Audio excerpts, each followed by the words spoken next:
لا حول ولا قوة إلا بالله العلي العظيم. مشاهدينا ومتابعينا الأعزاء، متابع قرب 20 في كل مكان، حالة من الحزن الشديد بتعم قرية تلوان التابعة لمركز مدينة الباجور بمحافظة المنوفية بالكامل، حزنا على أحمد درس رحمة الله عليه، شهيد لأمة العيش، أحد ضحايا حريق سنترال رمسيس بالأمس رحمة الله عليه. كان هناك 4 ضحايا، أحدهم هو أحمد رحمة الله عليه ابن قرية تلوان. القرية بالكامل حزين عليه، وسرعان ما تحولت صفحات ومواقع التواصل الاجتماعي إلى دفاتر نعي وعزاء، حزنا على ابن من أبنائها. الحقيقة الكل بيشهد له بالسمعة الحسنة والسيرة الطيبة، الكل حزين على أحمد الشاب لسه في مقتبل حياته، عنده تقريبا 28 عام أو 29 عام، بيعمل مهندس في سنترال رمسيس اللي حدث به الحادث المأساوي بالأمس، والحريق الهائل الذي نشب في السنترال وأسفر عن وفاة 4 ضحايا، بالإضافة أيضا إلى وقوع عدد كبير من الإصابات، قرابة 14 إصابة، وجهود كبيرة من رجال الحماية المدنية يعني حتى صباح اليوم للسيطرة على ألسنة اللهب وأيضا إخماد النيران. جاري الانتهاء من الإجراءات القانونية اللازمة لتسليم الجثمان إلى ذويه لدفنه بمقابر العائلة بقرية تلوانة هنا في مركز الباجور بالمنوفية. وزي ما حضراتكم شايفين أهالي القرية بالكامل، بالرغم لسه يعني يبدو مازال هناك وقت حتى تصل الجثامين إلى ذويها ودفنها، لكن أهالي القرية بالكامل يعني كلهم منتظرين منذ ساعات ومن قبل أذان الظهر حتى وصول جثمان أحمد رحمة الله عليه. أحمد الحقيقة كنا حريصين في القاهرة 24 على تقديم واجب العزاء لأسرته، وأيضا نسمع منهم تفاصيل عن حياة أحمد. والده كان الله في عونه يا رب العالمين، ربنا يلهمه الصبر والسلوان. ووالدته وجدته الحقيقة منهارين بشكل كبير جدا، فقدوا النطق من هول الصدمة ولم يتحملا الخبر. والدته وجدته، والده اللي كان الله في عونه، يعني والده لما بنكلمه وبنعزيه قال ان هو يعني لدي 3 أولاد، أحمد رحمة الله عليه هو يعني ابني الكبير، وكان شغال في سنترال رمسيس، وكان أيضا قال إن هو كان مقدم على شغل في إحدى الأماكن التانية، لكن كان القدر وتوفي رحمة الله عليه. أيضا من ضمن المشاهد المأساوية في وفاة المهندس أحمد درس رحمة الله عليه، كان يعني بالأمس ومنذ ساعات كان بيخطط للخطوبة. كان والده قال إن هو من المقرر إن يخطب الجمعة القادمة، عريس في الجنة بإذن الله.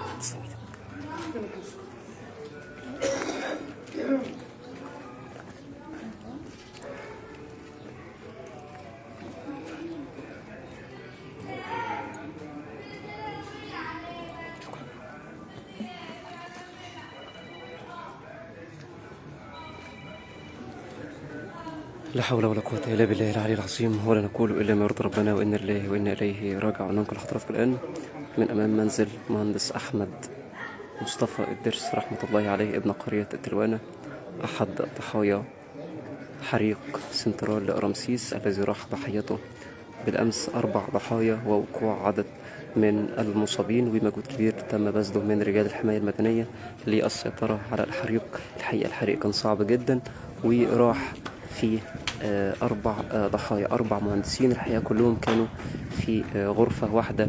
يعني ما زالت جهات التحقيق بتباشر عملها بالنسبة لظروف وملابسات الوفاة، لكن والده قال إن هم توفوا اختناقا بالدخان. نسأل المولى عز وجل أن يتغمدهم جميعا بواسع رحمته.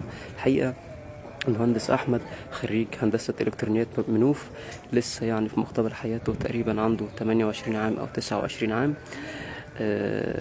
بيعمل منذ قرابة 1.5 أو 2 تقريبا في سنترال رمسيس، وكان من المقرر ان هو يعني ينقل شغله تقريبا لشركة الكهرباء، لكن لم يمهله القدر مهلة حتى يتم الأمر وإنهاء إجراءات نقل عمله.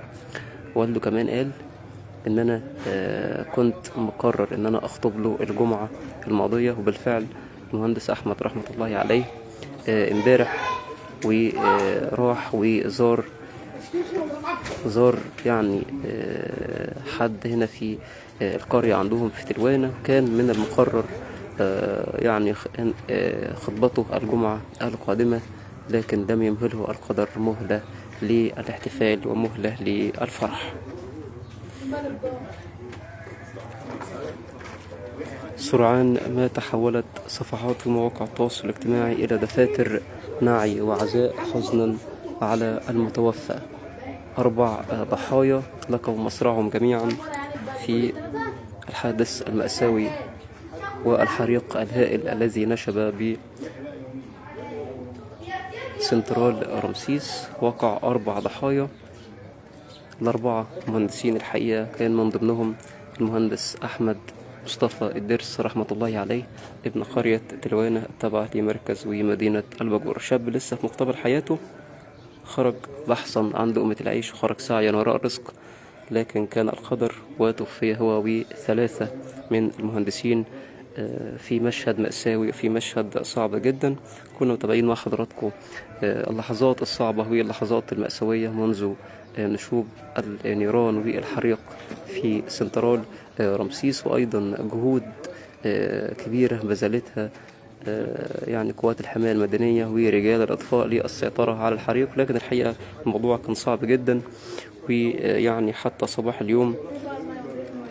صباح اليوم كانوا مستمرين في أعمال السيطرة على الحريق وإخماد النيران، منتظرين انتهاء الإجراءات القانونية اللازمة واستخراج تصريح الدفن. وزي ما حضراتكم شايفين كده، كما تعكس الكاميرا لحضراتكم، أهالي قرية تلوانة بالكامل كلهم متواجدين أمام منزل المتوفى إلى رحمة مولاه في انتظار وصول الجثمان لدفنه بمقابر العائلة. الحقيقة يعني محبوب بشكل كبير جدا، الكل بيشهد له بالسمعة الحسنة والسيرة الطيبة له ولأسرته. وسرعان ما تحولت صفحات ومواقع التواصل الاجتماعي إلى دفاتر نعي وعزاء حزنا على المتوفى.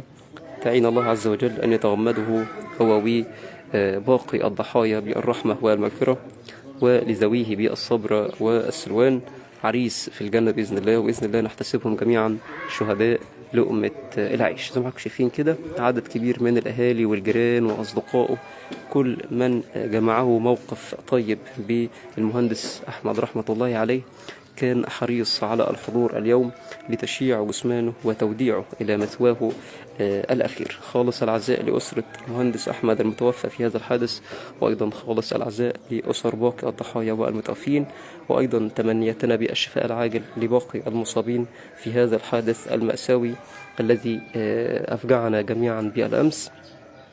وبإذن الله هنكون متواجدين مع حضراتكم على مدار اليوم لنقل جنازته، اللي هتكون جنازة مهيبة ومشهد مهيب هيحضر فيها بإذن الله أهالي قرية تلوانة وكل القرى المجاورة لتشييع جثمانه وتوديعه إلى مثواه الأخير.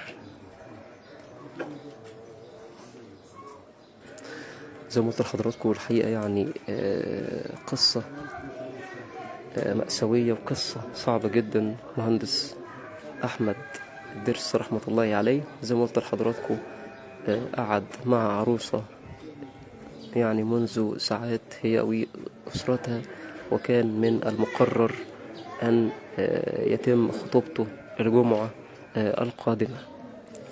والده كمان قال وحكى وقال إن هو كان من المقرر إن هو ينقل الشغل من السنترال والاتصالات، ينقل للكهرباء.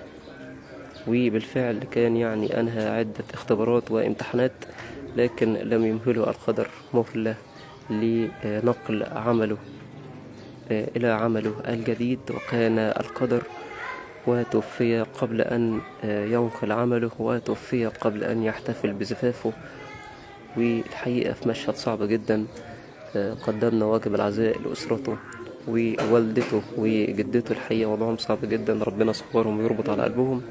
ووالده اللي عمال يردد كان نفسي أفرح بيه، كان نفسي أجوزه. الحقيقة مشهد صعب جدا. نسأل المولى عز وجل أن يتغمده بواسع رحمته، وأن يلهم ذويه ومحبيه الصبر والسلوان. عريس في الجنة، شهيد لأمة العيش، هو والثلاث ضحايا، هو وزملائه. خلاص العزاء لأسرته، ويعني نسأل المولى عز وجل أن يربط